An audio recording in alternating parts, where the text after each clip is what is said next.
Hi, ladies. I wanted to come on here and talk about the dark night of the soul. I know that's a common issue with a lot of women on the spiritual journey where, they hit this plateau where they feel really hopeless and really angry, really resentful.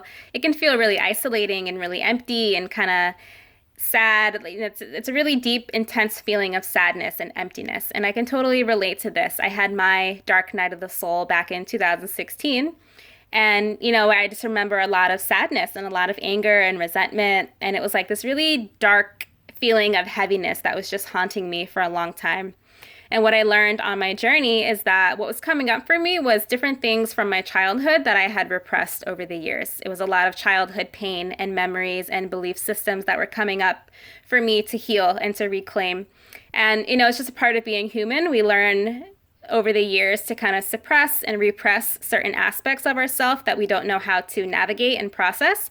And unfortunately, that does accumulate over the years and it is going to fester at some point and backfire at some point. So, that does manifest as the dark night of the soul for some people. And it can be really hard to navigate and kind of get through, but the whole purpose of it is to cleanse you and is to help you realign with who you really are. So it's really good to get support on that so you can help yourself, get through it. So the actual practices I used for that journey are within my online program, but I still wanted to share a couple of beginner tips to help get you guys started. So step one, I would say, don't fall into the trap thinking that there's something wrong with you for being sad or that you're not supposed to be angry because you're feeling like you're supposed to always be happy and kind of love and light all the time. But, that's not realistic. The reality of being human is that we are going to have moments of sadness and moments of grief and sadness and anger. So that is your starting point, and it's really important to admit to where you are in this very moment.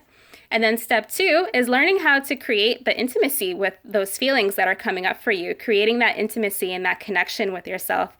And the more you do that, the more you face yourself, those deeper aspects of yourself, that pain that's coming up for you, that'll help it integrate within you and not have so much of a hold over you anymore. And when you learn how to integrate those parts of you, it's going to allow them to dissolve and you'll be able to release what isn't serving you anymore. And that's what's going to allow you to realign with your soul and with your authentic self, because that's the whole purpose of the dark night of the soul, is to realign you with who you really are and realign you into that feminine sovereignty that's, yearning to come out. So just a quick message for today. Let me know if that message resonates with you. Let me know what you've gone through on your spiritual journey, because I would love to be able to hear your story and be able to support you.